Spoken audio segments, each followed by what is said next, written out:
Good morning, DG. Yeah. I appreciate the fact that you understand that there's a huge responsibility on your shoulders, and the fact that you have made yourself available for us is quite important. It's something that we're quite excited about, that we are going to have a good relationship with SCOP. I say this because the matter that is in front of us, we became aware of it in 2015 as members of parliament.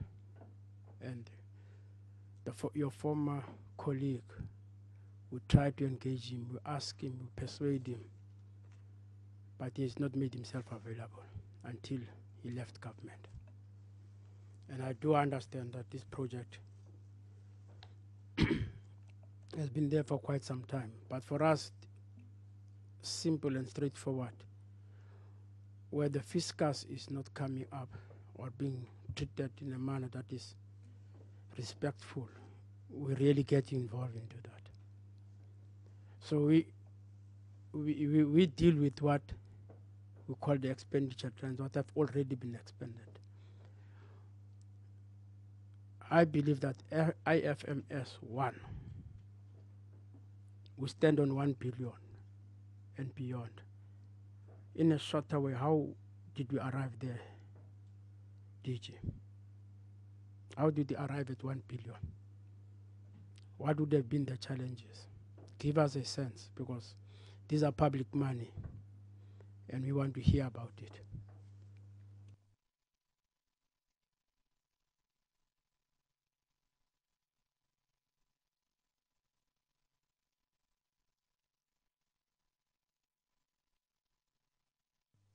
Thank you very much, honourable members. Maybe let me start by thanking the committee for giving us an opportunity to come and explain. And I think also welcome the committee's,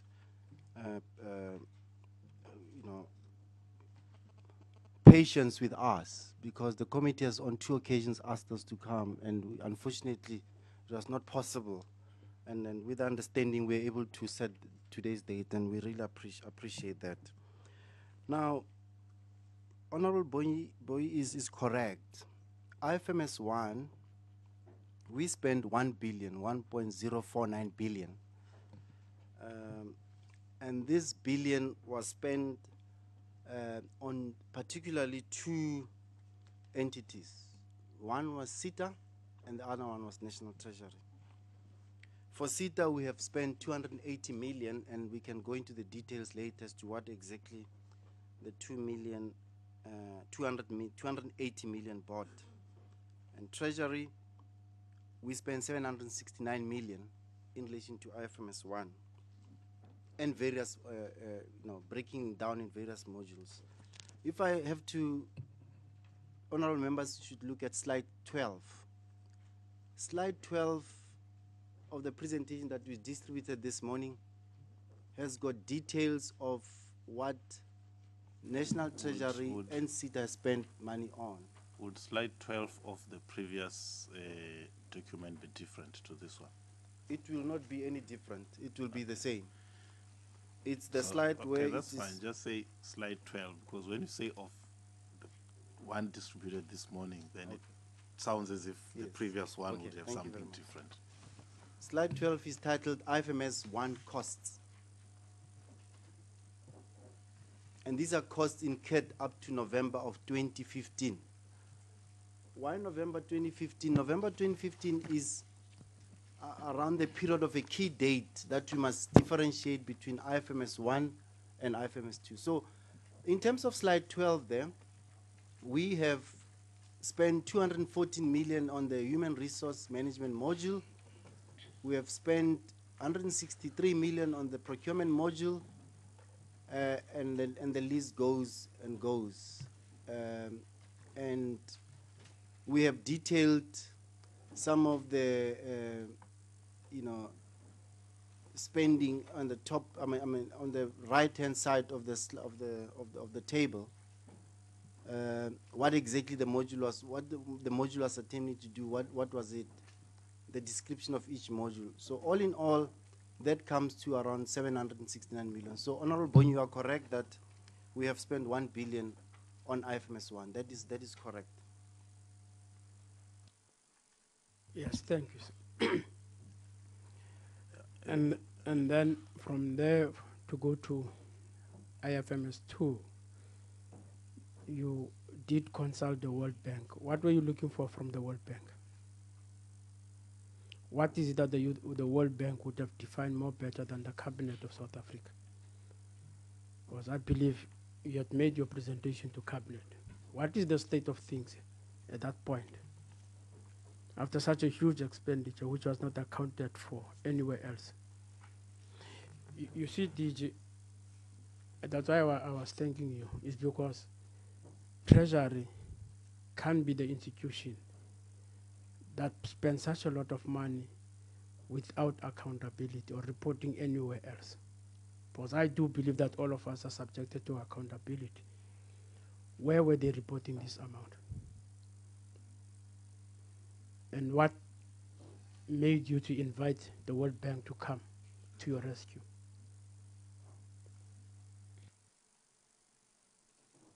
Thank you, Chair.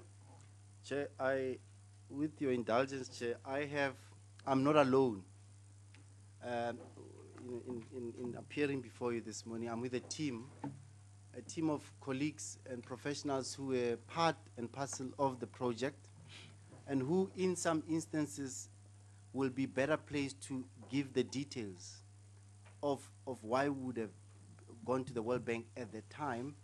So allow me, Chair, to also use their knowledge on historical knowledge and background on some of these. In particular, I have Lindy, who is the project manager currently on the IFMS project, and I would prefer that she handles that. But what is also important is to know that IFMS is a key big project. What I've learned to understand after having engaged with this issue, especially now in my new role, Chair, I've learned to accept that a project like this, of this magnitude, is not an easy project. It's complicated. A lot of expert knowledge is necessary to actually embark on it. And it is for that reason that the solutions and the approaches that we've chosen for IFMS 1 needed to be reviewed. DG, with due respect to you, we're talking of a project that started in 2005. That's the day we made submission to Cabinet. Linda came very late in this thing. But what I respect about governance is that you are taking full responsibility from day one of what has happened in the department. So, and when we were giving you an opportunity to go and reflect on this project, it's because as parliamentarians, we are aware of this project and we're beginning to learn and read that it does have challenges. And the last part, DG, to be honest to you, you are the accounting officer in terms of the PFMA. We're relying on you, not on Lindy. We want information from you that what has been happening since 2005. We arrived at the billion and beyond the billion. Now, the National Treasury, which you have been part of for some time, goes to the World Bank and start engaging the World Bank. You can't come to Parliament and say to us that you don't know about that. Lindy will give us the information. We rely on you as the accounting officer. Now I'm asking you a very simple question. That what happened? What informed? Because I believe also, DG, without misleading us, that you do have the report of the internal audit, which went extensively into the whole project, which we do have that report. What would have been the circumstances? There was a memo that went to Cabinet, and after that memo, coming from Cabinet, it created this second element of the IFMS 2. And that can be provided by by Lindy. It's supposed to be provided by the accounting officer, because you go to cabinet. She doesn't go to cabinet. It's based on that DG take us into confidence that what is it that they're talking about. All right. I think maybe let's understand the question to be saying, why did we need IFMS 2 when we had already spent R1 billion on what is now called IFMS 1? Chair, thank you very much. Let me make it clear. I'm not saying I'm not going to take full responsibility and accountability in terms of what happened. I will respond. But I am saying the reason we brought some colleagues who have got expert knowledge would have explained. That's what I'm trying to clarify. No, that's fine.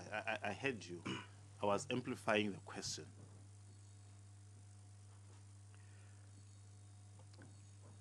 The solutions chosen in IFMS 1 did not give us the intended result. R1 billion down the line. Chair, you can say that. No, it's not that I can say it as if it's a subjective personal opinion. You've just given us the background, the breakdown. Yes, we used 1 million.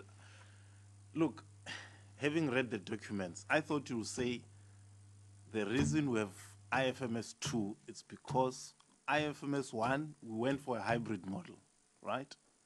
And the thing just could not integrate. Just on the point of order, Chair. Yeah. I thought that you have allowed me to ask the accounting officer. Just leave it there, Chairperson. Okay. Don't take him. If he doesn't want to cooperate with Parliament, we'll deal with that matter. But let him answer our questions. It's a simple question. He's supposed to have been well prepared. All right, that's Yes. fine. Chair, Continue. I don't have a problem in answering questions to Parliament. And I will do that today to the best of Parliament's knowledge and abilities that I have. I received a letter, Chair, from you on the 17th of August 2017. This letter is titled, I'm invited to address SCOPA on IFMS. Now, my understanding of being invited to address SCOPA on IFMS, Chair, if you have given me the opportunity to do that, and which I would still request that you do, it will explain the process as we embarked on it from 2002 through to 2005 and up to today, and the challenges that we have.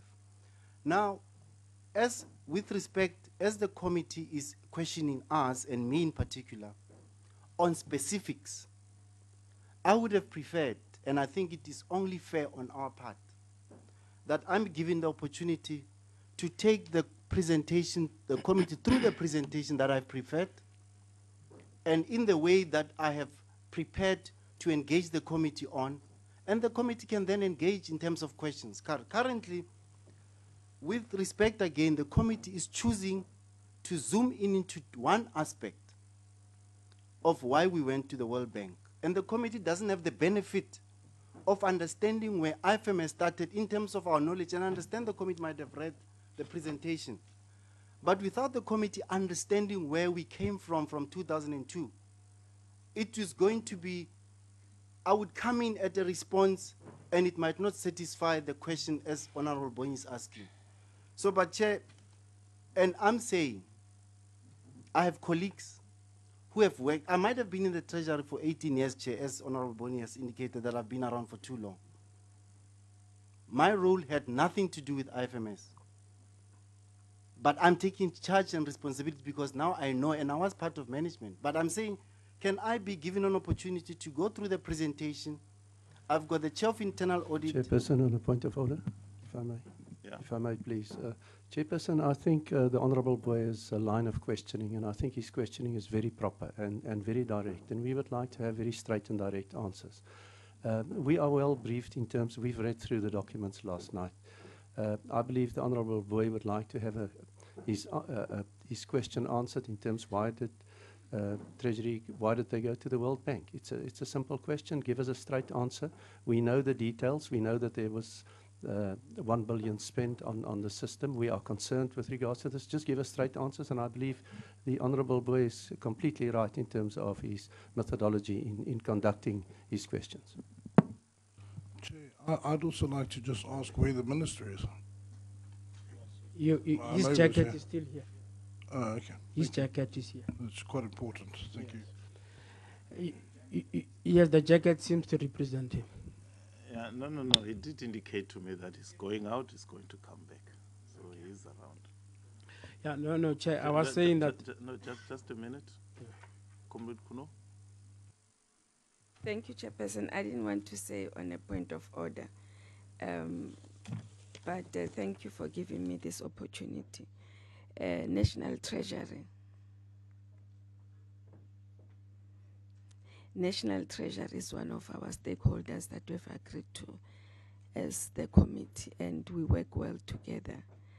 And on that, I was going to ask if they can take us through, because some of the, in responding, Chairperson, we could, some of the information that is not here, we could be left behind as a committee, or to put into context and understand how they will be answering their questions. So I'm just asking if we could allow them to present the document to us. No. That's I mean, no. You see, the issue is an irrelevant answer to a question. There's nothing to do with presentation. Absolutely nothing. Yeah, no. I hear you. No, it's fine. I hear you. I'm saying that this little runaround we're having, it's because the DG is giving an irrelevant answer to a very simple and straightforward question. It has nothing to do with background. Why did you have to engage the IMF? It's a simple, straightforward question that requires no expert knowledge. I can answer that if I was that side, because of the information that I have. But he has asked him, so he must respond. So I was just going to let's cool down. We find DG, we're going to keep you here for some time. Don't worry. See, DG, in terms of the PFMA, in functions and powers, this is what we tell departments. That's how we take you serious. That's why we are saying as parliamentarians, take us serious. Because we want to engage you. 1 billion is not peanuts. It's not your money, it's not my money, it belongs to the people of South Africa. And we need to deal with that. And I'm not going to move away from that. You see, one of the other things that the G part of what the PFMA is saying, that promote and enforce transparency. That's what we expect from National Treasury.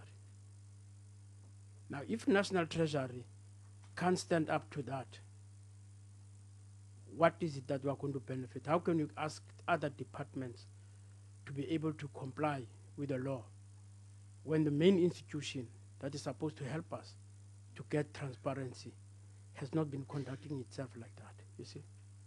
And that's where we are, DG. You see, if it says, when it starts, it says part of your function as National Treasury is to promote the national government's fiscal policy. So it means that the rules that are in place throughout the period of creation of this particular government, there's huge expectation from Treasury. Now where I'm seated and who have read the report, I'll express to you my disappointments, you see. But if ever you want us to engage and play around, I'm quite patient, but we're not going to leave Treasury. That's just simple. We are expecting you to account, sir, you see. And it's through you that we'll understand what has happened there. If you are not ready, say so to Parliament, that I'm not ready, I want to postpone the session. But the reality is, what happened for South Africans to have lost 1 billion? And then creation of IFMS 2. What has been the situation? Because it's their money. They want to know as the public that what happened. Thank you, Chair. I think, yes, in agreeing with the committee, the World Bank has proven to be experts in a number of areas. We have used the World Bank on many occasions, including on this one, because they have been engaged, they were engaged in similar projects previously in other countries, and we thought the expertise that they have in putting or packaging together what essentially did not work. And we not only did we ask World Bank, we also asked Ernst & Young. So the two studies were commissioned, and the reports suggested that we have to then repackage this solution differently, and that's what we did immediately after that in repackaging the project differently after the reports, because the reports were clear that the hybrid model that we were trying to use was not going to work.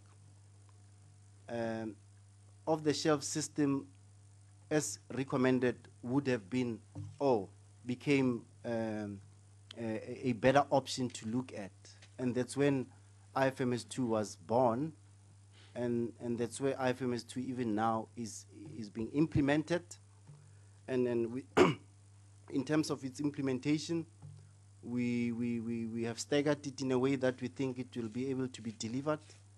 And the unfortunate thing, as you correctly said earlier, is that it has taken long and it's taken time.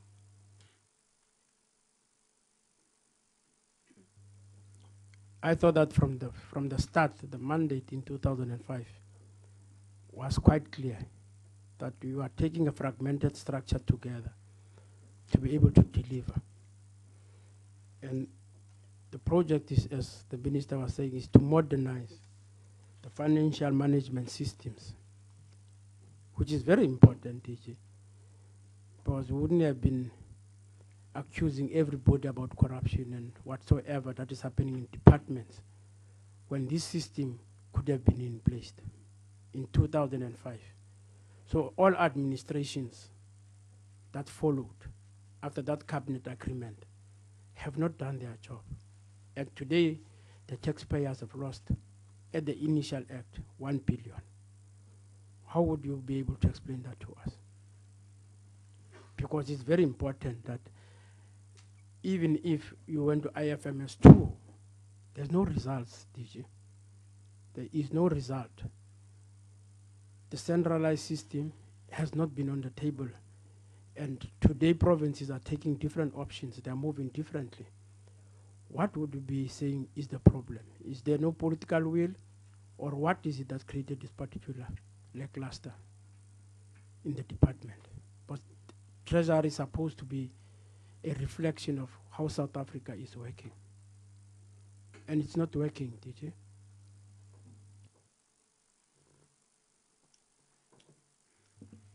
So in terms of the questions from Honorable Boy, I think it's important to note that when we went to cabinet, not in 2005, in 2013, but was to acknowledge that there were challenges in the first instance. Now, we can try and understand the 1 billion to have been lost or you know, like you said, lost. Or it could have been a situation where we had, at the time, packaged in a way that we thought we would be able to deliver. But we are not, because as I said, this project is a complex project. It's modernizing, it is looking at parallel to your antiquated systems. You obviously want to come out and deliver based on what the project was all about. But it was then not possible. If one has to go back to the reasons why we went to cabinet, it is, at the time it was clear that the project is taking much longer than anticipated. At the time it was almost 10 years. If you think about it, from 2005 to 2013, 2015.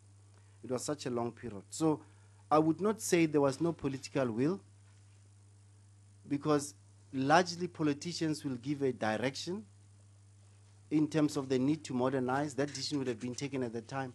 But the day-to-day implementation is a technical process. It's us as officials. So I wouldn't want to even say there was no political will. There was, for the fact that politicians made sure that money is available. I thought you'll actually go into the challenges that you as officials could not overcome. Go into the detail of that. The political part, it's fine. There was political will, it's okay. But what were the challenges that ultimately led to it being out? I think that's his question, that we've used 1 billion rands, but we more or less had to start afresh. So before we go to IFMS 2, and we can't just gloss over the 1 billion rands. So I thought you'd take that advantage and go in and explain what were the challenges and the complexities, so that we're clear that indeed there was a problem. Yes. Chair, we have listed the challenges in slide 8 on IFMS 1. If I can direct the committee to slide 8. We are saying there that there were significant projects delays that were there in terms of the project, of the various phases of the project. There were institutional challenges around how we work with CETA, and again, CETA not being able to capacitate itself in line with software development that was necessary at that point in time. It also became very clear that integration of the various disparate systems would pose a formidable obstacle to the successful and cost-effective implementation of the project. That's what we said at the time. And again, as I said, we are using antiquated systems, and including hardware, by the way, in all government departments, that there were technological constraints in rolling this out. Now, all of these things, for the fact that they were raised right at the end, after implementation, or to an extent after spending some resources, it became clear that we had to do something. So that's why then it was important to change course and make sure that we and by the way, Chair, it is 10 years into, it was 10 years into something, trying to work on something that was not there. Expertise in the Treasury in this area at the time, call it, was non-existent. And I'm not going to try and say that we had all the capacity. The whole process was fraught with some challenges, including not only on the integration side or technological side, but also in terms of human, human capacity to deliver on the project. Okay. So you say, DG, that's why you had to abandon. To us, it's not some, it's 1 billion. You know how many houses could have been built? If ever, that 1 billion could have been used differently from what you are saying. But you went to IFMS 2, and you sorry, Chair. But when you arrive,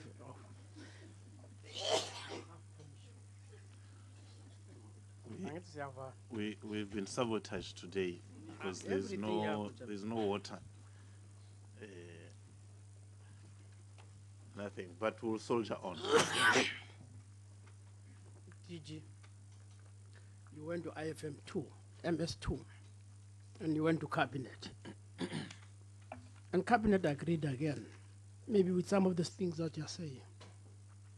But the problem with cabinet is that we are the ones that must be able to say, as parliament, and approve, and be able to say that this expenditure, did it meet what was being presented, you see? Is it correct to spend the 1 billion in the manner you are saying? That's why, after a very long time, we're starting there today, just to get clarity about this IFMS 1 and the expenditure trends that were there, you see. But you see now, on how much cost did you go to the World Bank? How much did it cost us? After cabinet is walking from one door to another door. The World Bank, how much cost did we arrive at? And how much did their own advice in the creation of the PMO? How much did it cost us as South Africans? Was it important for us not to overlook, because you are saying there's no experience in Treasury, then you go to the World Bank. You go to cabinet, you get the mandate, you go to the World Bank. What has exactly been? And how much did it cost us? Chair, we went to the World Bank not to assess the project at that point in time. In terms of the actual cost, I don't have the cost with me. I think at the appropriate time we will make, as soon as we have the number, we'll try and check. I'll get my colleagues just to confirm and check how much we've spent. If we spent anything, by the way, I'm not sure. We will check that both for for EY and World Bank. You see, DG. Well, I'll be surprised if Ernst & Young did it for free. I'll really be surprised, because they seem to be everywhere. Guyana Water Project, SAA, now National Treasury. I don't think they'll do it for free. Well, what I wanted to say was that I think your colleagues, I don't know how the people you send give feedback, because surely they should have known that, you know, when you come before us, one details of things that are relevant to the subject matter. We don't deal with generalities because they don't tell us anything. You see, the question is asking is related to costs. It's related to cost. So we went along, did this, then we hit a brick wall, then we went to the World Bank and Ernst & Young, and they gave us a report, and then we started IFMS 2. So if you don't have those costs, then it does not complete the picture. Shall we have the costs? As I said, I'm not alone. I'm with colleagues here, and because DG, can you caution you are not chairing this meeting. There's only one chairperson, is that one.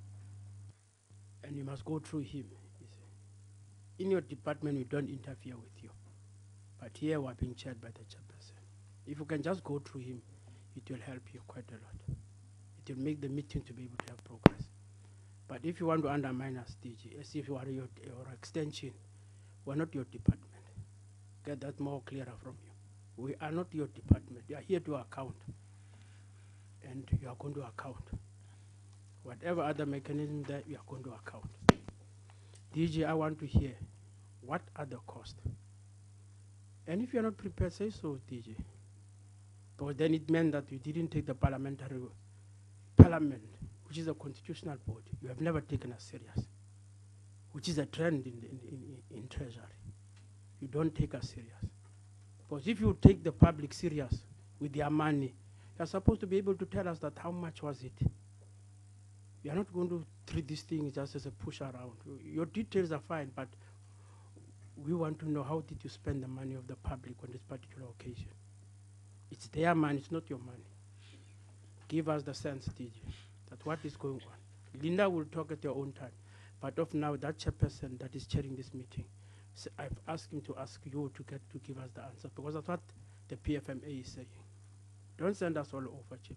And avoid to make political statements, because we are going to follow you on those political statements.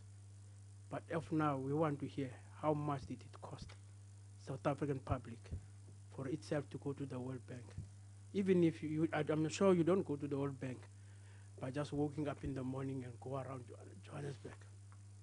You get into a plane, and how much does that cost us, and how many people were in those delegations.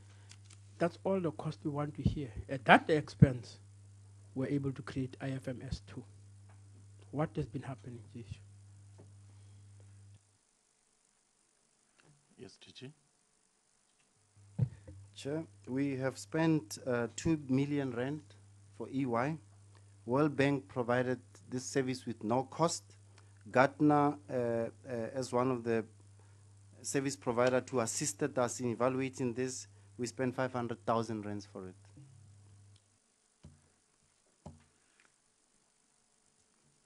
Good.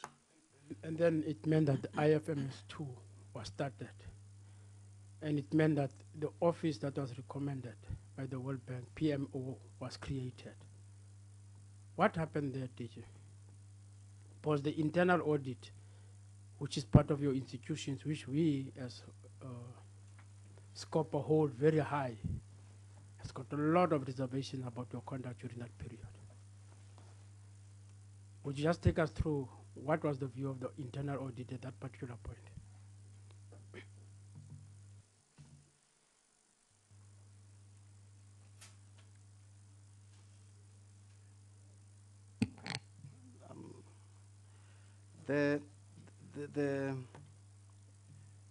Firstly, the World Bank did not say we must create the PMO office. I think in our 2013 CAP memo, we saw it fit because the institutional arrangements to manage such a large project were flawed in a way, because when you look at how we managed it up to that point in the Treasury, it was inappropriate in terms of oversight. So we ensured that there is that PMO, Project Management Office, which will essentially, and maybe let me take you to slide, which slide is it? Sorry, Chair, I'm just taking you through, yes, slide 3 of the document.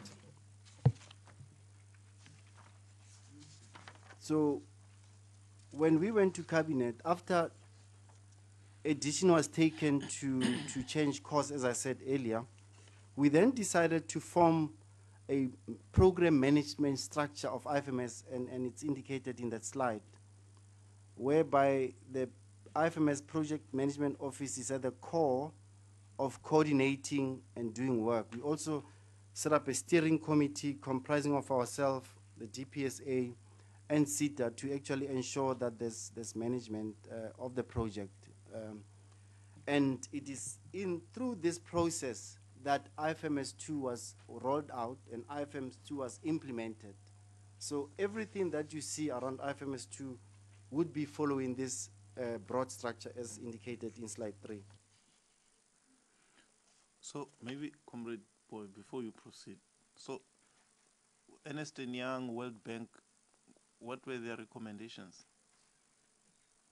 If the PMO was your own decision, what is it that came out of the World Bank, Ernst & Young, Gardner review that you are using going forward into IFMS 2?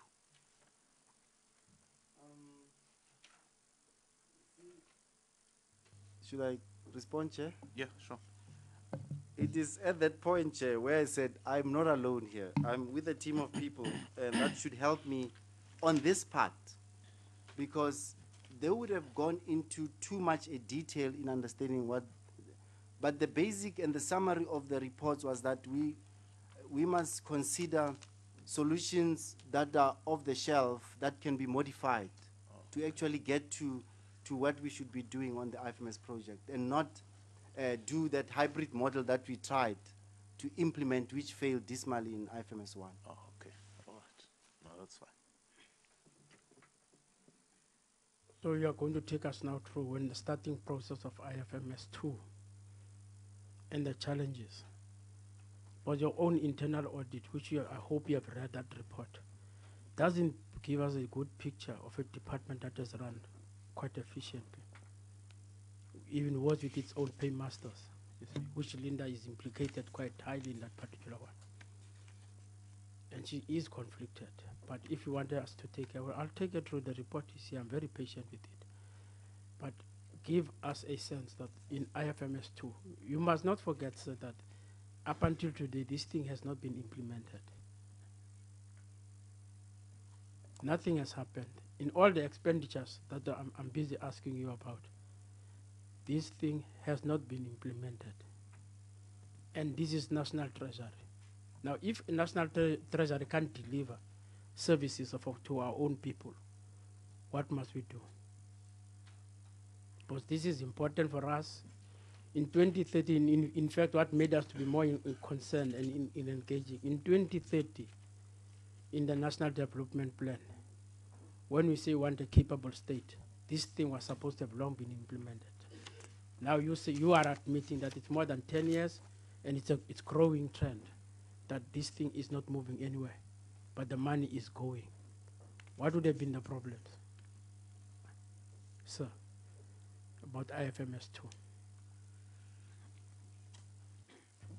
So in terms of IFMS 2 and what IFMS 2 is doing or achieving, if you look at slide 19, based on the solution that we decided on, broadly these would be the solutions that IFMS 2 will deliver on.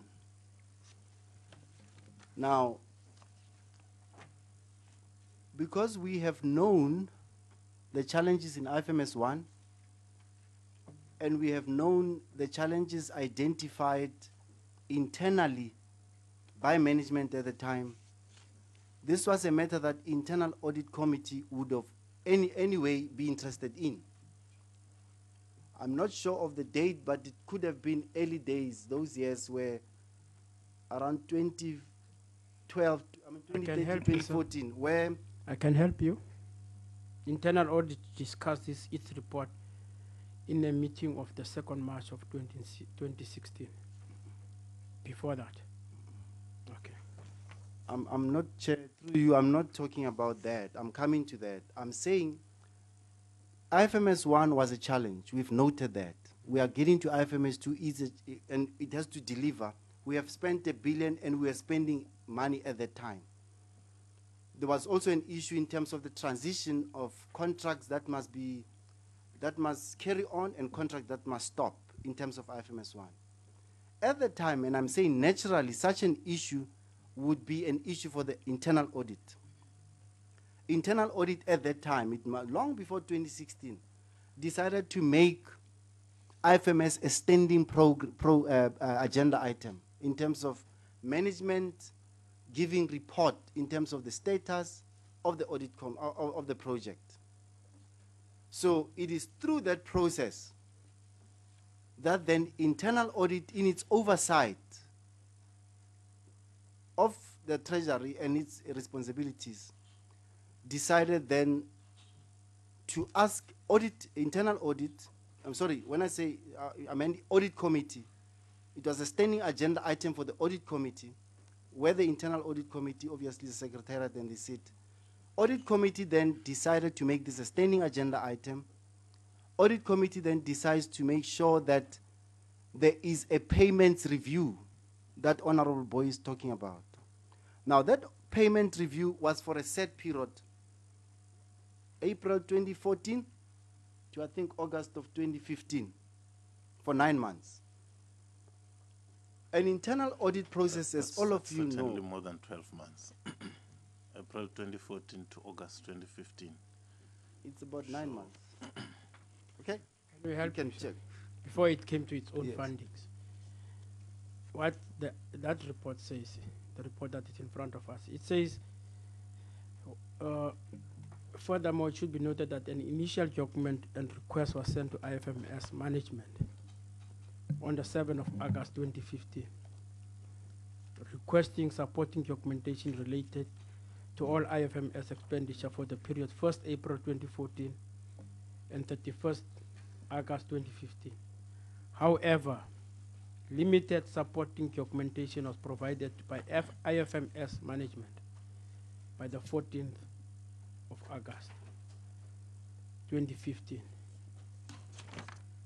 I'm just presenting to you now, this is your own internal audit that is coming across, expressing that an institution that's supposed to be trusted by South Africans couldn't even provide, leave alone the 1 billion, which is to you is the miniature. But come IFMS 2, you can't, that management that you're talking about, that Linda is involved in, couldn't provide documentation to make it possible for internal audit to perform its own duties. What do you make out of it, sir? Sure. I was busy trying to explain to answering Honorable Boy's question, and I was systematically going to a point where at some point in my response, it might take a little bit longer, and the committee should please bear with me, because I need to explain this thoroughly so that when I take full responsibility, I take full responsibility on something that I've explained, and if I have to act, and I must act on something that really I either misrepresented to you or misunderstood.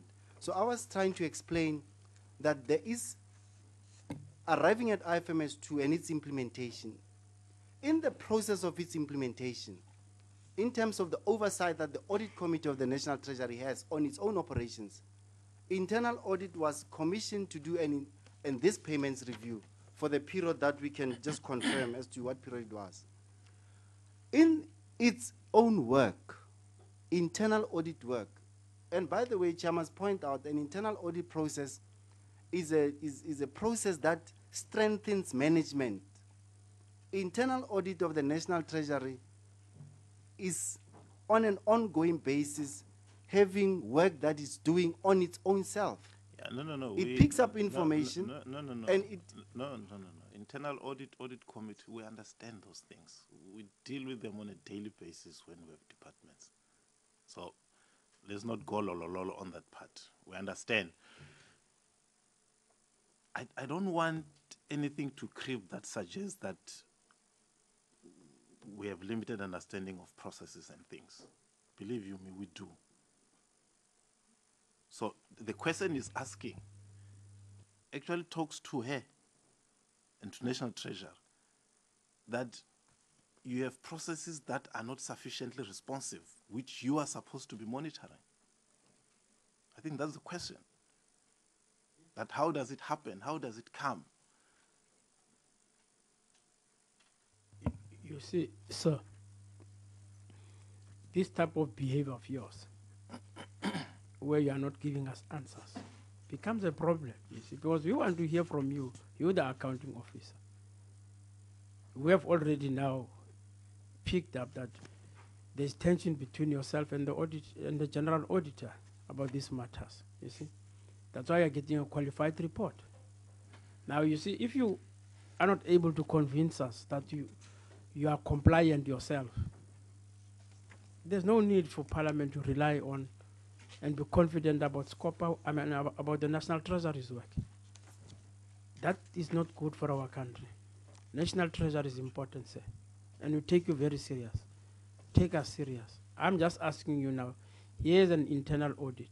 Leave alone what we hear about the the general auditor. Auditor General. Yeah, Auditor General. Leave that one, because I'm coming back to it, you suppose.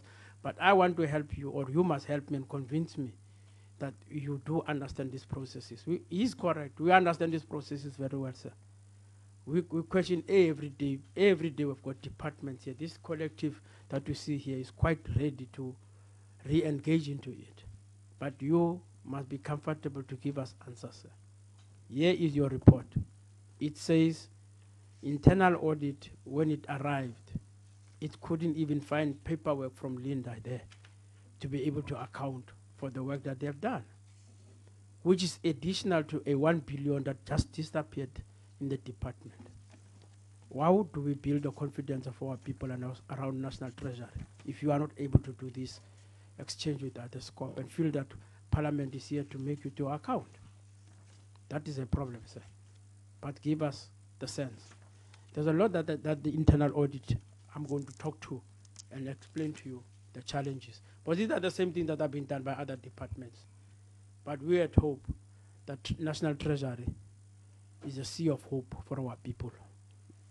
But you are not even able to explain to us service delivery of a 1 billion. You want us to trivialize it and treat it as if it's not important. That's our people's money, Chief. And that's why I'm not going to walk away. You can be angry, you can be pissed off with me. It's not personal.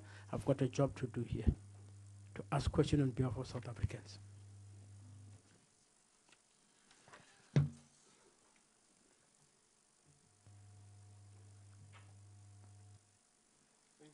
I have no intention of not answering any question. Maybe let me make it once more clear, Chair.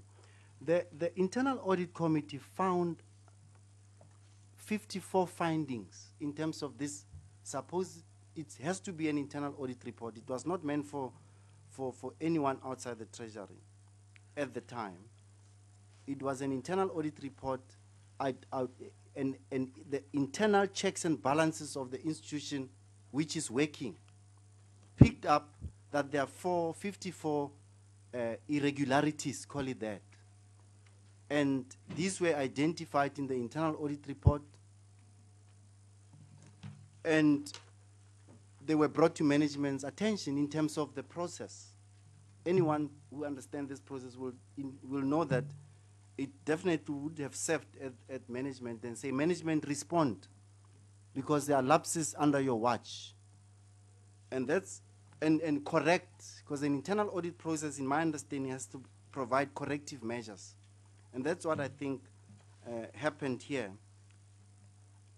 Outlining lapses, and I'm calling them lapses in governance, because I think when we look at the 54 findings of, as an example, we know them, and I'm not going to go into details. Honorable members have got them in the slides in front of you, and they are listed. And under each of the lapses in governance that were picked up by the internal audit audit process, there are corrective actions, Honorable Boyd, that were instituted at the time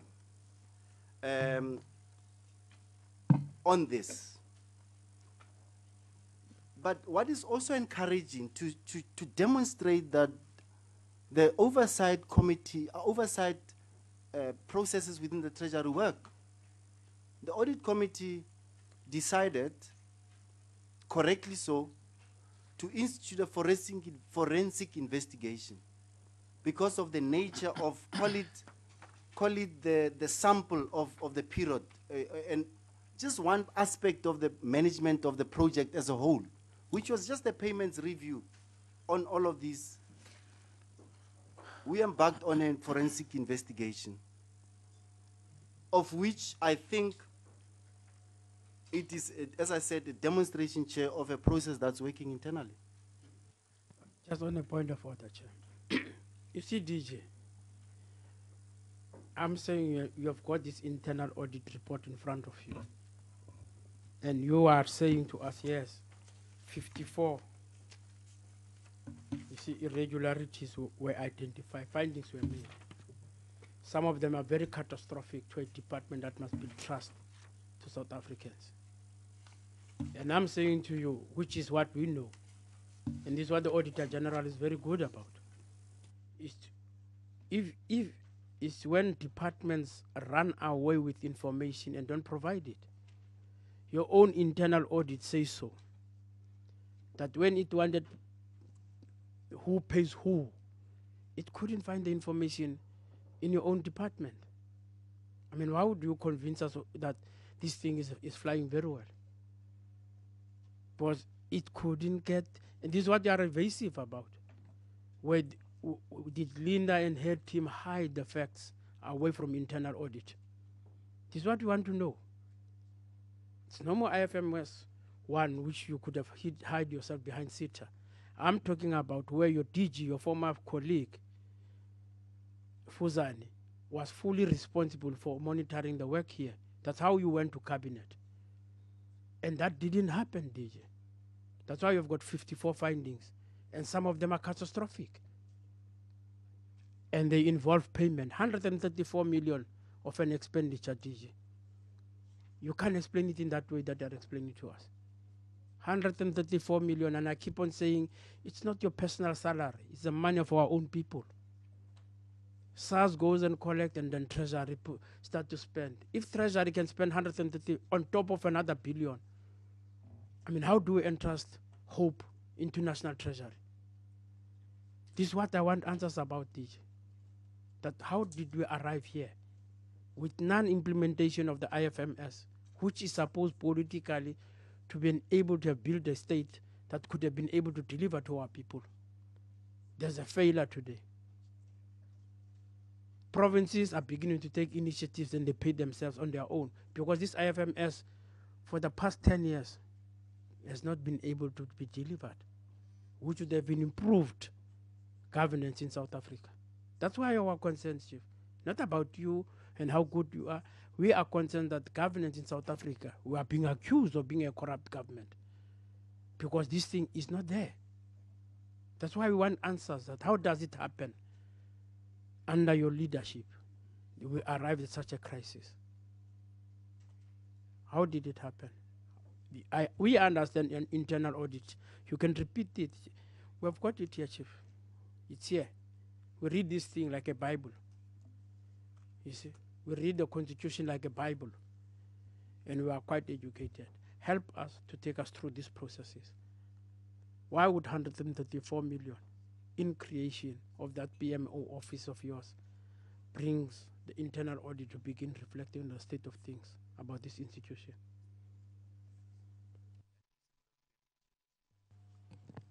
Chair, like in any department and any organization, there are processes that are being undertaken. At no point did we say there could not have been challenges from a governance point of view. And what I'm saying to you is that I acknowledge that it shouldn't have happened. That such 54. I think that's where we should have started, DG. Yes. Because the way we interact with you, and I think maybe we're wrong, you know, to have high expectations from National Treasury. I think maybe that's where we're operating from, that we expect better. And when there are these kind of lapses, how do your officials tomorrow sit that side and then point fingers at other departments or try to, to say, no, this could not be justified, when they can say, but you, National Treasury, are no exceptional department. You are just like any other department. If that was the case, I don't think we would be questioning you this way. But it's because we expect better. You know, I think that's where. So where you ended, that's where you should have started. To say, well, there were lapses, this, that, and then we can go into the details of why, how come, who did what, who was responsible. But our position is that we expect better from National Treasury. That's why I think it is being pitched at a much, much higher level than any other ordinary engagement. Comrade Boy? Oh, okay. I just wanted, before you answer, I'll read for you the letter that was sent by Octavia Matao, who's an acting audit committee chairperson. He says internal audit discussed. She, yes. Yeah. On 24 July, audit committee, after its deliberation with IFMS team, resolved to engage internal audit to review the adequacies and effectiveness of the payments process, focusing on all payments effected on the 1st April 2014. Internal audit discussed its report with us at the meeting of the 2nd March 2016. A total of 54 findings were identified, and the risk associated with 49 findings were assessed as catastrophic. While the balance was assessed as high. These risks indicate that no reliance can be placed on the operation of internal controls to mitigate them. You see, the audit opinion expressed, therefore, concluded that controls in this environment are inefficient and ineffective, rendering this control environment inadequate. To rectify an inadequate control environment requires excessive effort, urgent and immediate attention, where management must consider that and implement the internal audit. Now I'm saying, I'm not reflecting on, I'm talking about internal audit, which can be answered by Linda, because Linda is conflicted. We want answers from you, sir. Now you say we must take it casual and agree that you are going to do these things. You arrived on it and you accepted your appointment in cabinet on the basis that you are there as a legal entity. And that's why this report to us is quite important. Because it talks about the internal operations of National Treasury, which is supposed to be giving hope to South Africans that their money is in safe hands. Now, if you can't even look after our own money that has been provided now, how do we trust you? And how do we work with you? When your own internal processes, which provided by your own internal audit, are not able to mitigate or fight the conditions that we're confronted with, of a project that has got political essentiality. It's a very important project towards a unitary state, but you have not delivered on this particular one. Why would Treasury treat us like that? Go to cabinet, convince cabinet, employ the World Bank, create IFMS 2, but still then, with no deliverance, the problem is at point one. What is the situation there? Is National Treasury an oasis of hope or not? Or what must we tell South Africans as politicians? I'm a politician. I have to convince, go and talk to other people after this. But if National Treasury is in this state, what has happened, sir?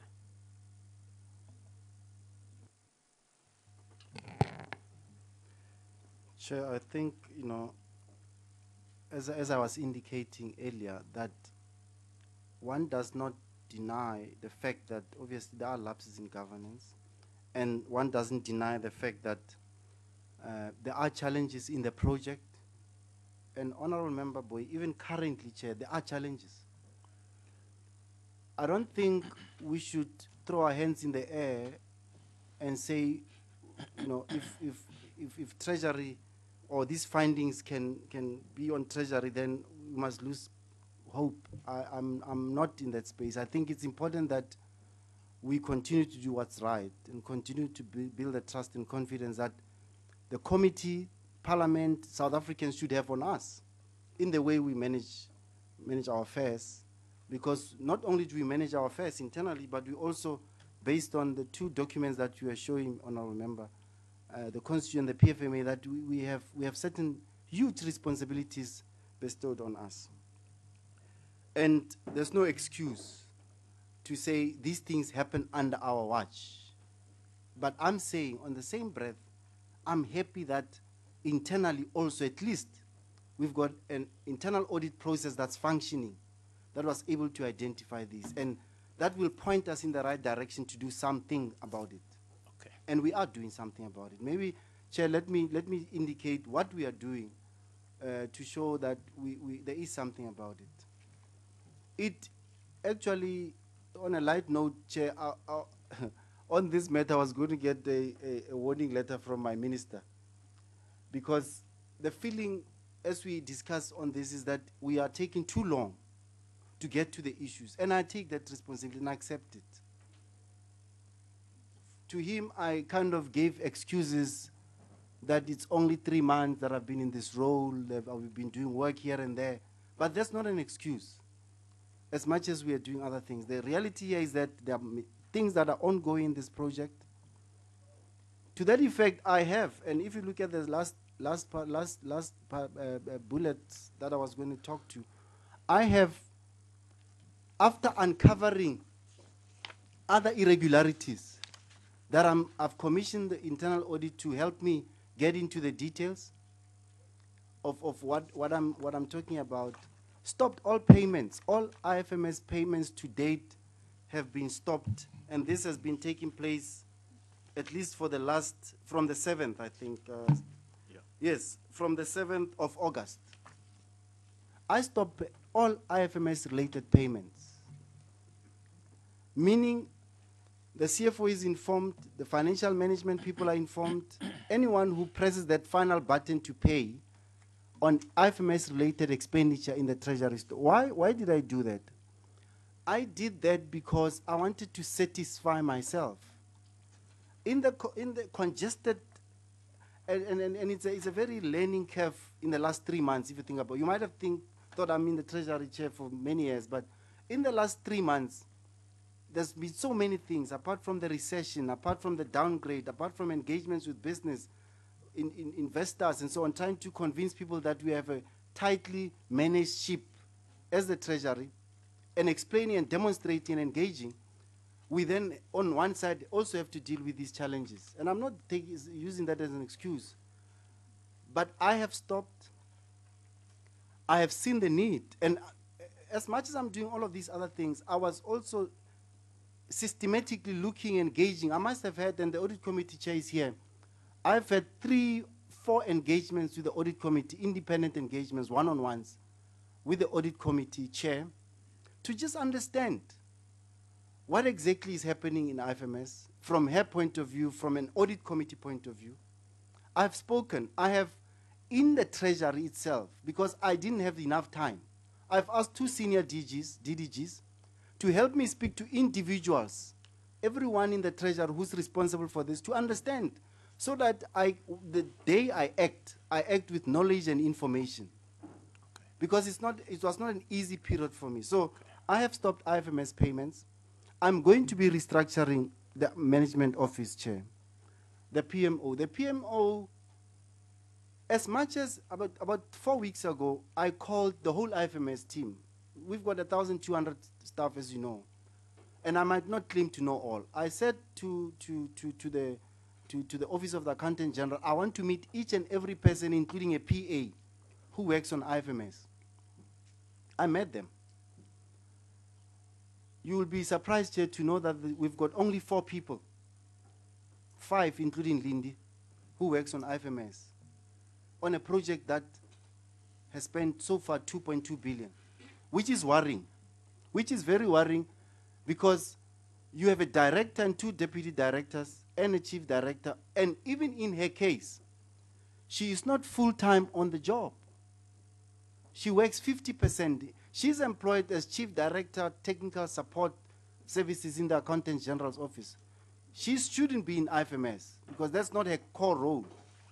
An accountant by profession who should actually be supporting the work that she has to do. So I have decided, with the permission from the minister, I'm going to be restructuring the project management office of IFMS. And I'm going to be beefing it up. You see, sir, if it was your house, I don't have a problem. It's a very good process you could put up for your own house. Here we're dealing with government. This is people's money, sir. And I'm saying to you, this is what they say, your own internal audit. Now, you see, this is the hope you are saying we must sell to South Africans. It says on inadequate, non-existent financial and operating controls in that IFMS. Non-compliance to laws and regulations in that institution, right under Treasury. Now, the domestic worker that they are counting here that is supposed to be cleaning an office has got nothing to do with this. We are talking about people who are equipped, who have got skills. We say to you, sir, that we invite Treasury with hope that they are doing a good job, they themselves, and says to departments as they sit here, National Treasury, can you comment? And solely would comment with confidence, because we then hope that Treasury is organized. Now, if such a unit of such high cost inside National Treasury in itself can even run its own books, how do you expect us to be able to talk to South Africans about it?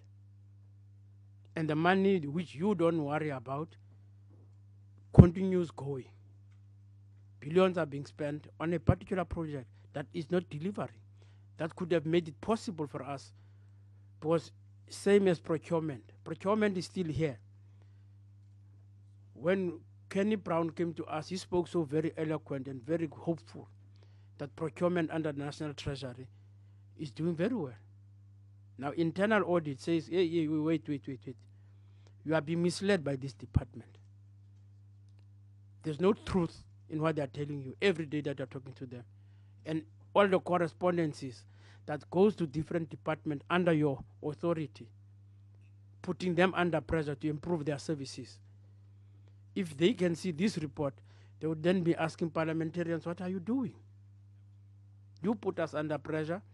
We take paperwork to National Treasury, even on SASSA. They spend the whole time there in National Treasury to be able to be found that they are financially prudent. And here is it internally in your own organization. You can't run a proper organization. How can we trust you?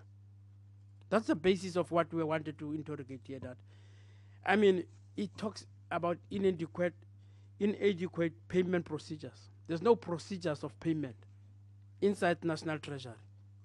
Now you go and call a domestic worker to talk to her about what? Poor woman there or man, whoever is cleaning the office now must answer about you not being able to pay and have proper procedures in your own institution. Where does it come in? You will never be able to account because it's not trained. What is wrong with Treasury? This is what we want to know. You are not helping us, sir. In all these other things you are lamenting, you are not helping us. Don't jump to conclusion. Take us, because this is what we do to departments.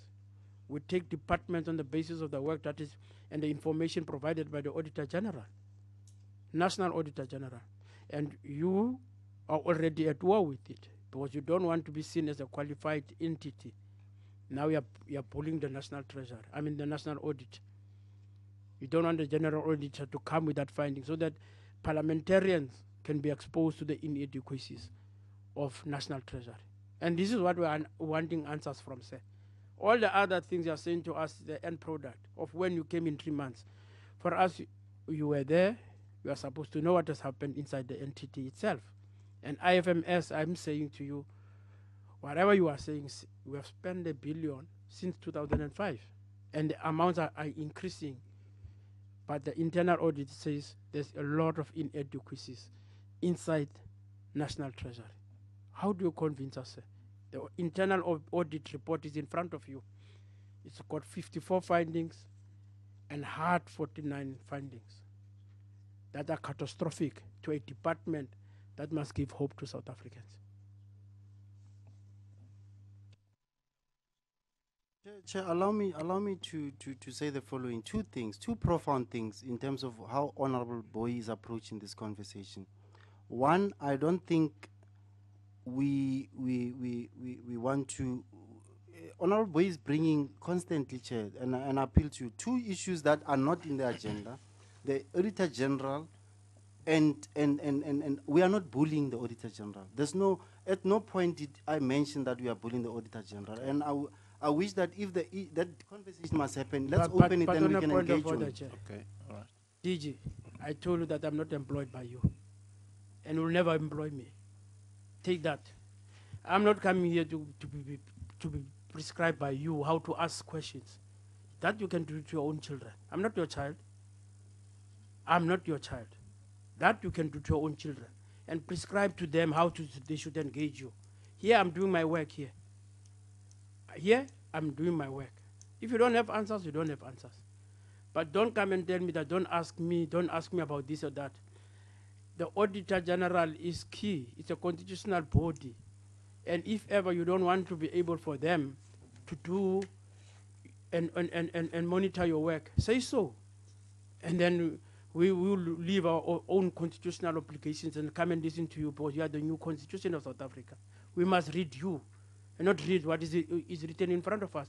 I told you that we are guided by the PFMA, not by your house orders. We don't listen to you. I'm not your child. You're not going to come and tell me what to think and how to think. All right. Stop that, DG. Okay. Get out of it. All right. No, that's fine. The Auditor General part, leave it out.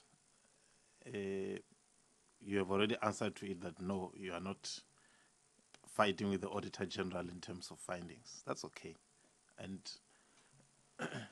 well, I would say it's good that he has raised it and you have been able to confirm that it's not true. Because, as someone said, he can't unsee what he has seen. It's read in papers that there are these things. And so far, people think that is what is happening. So if that is not the case,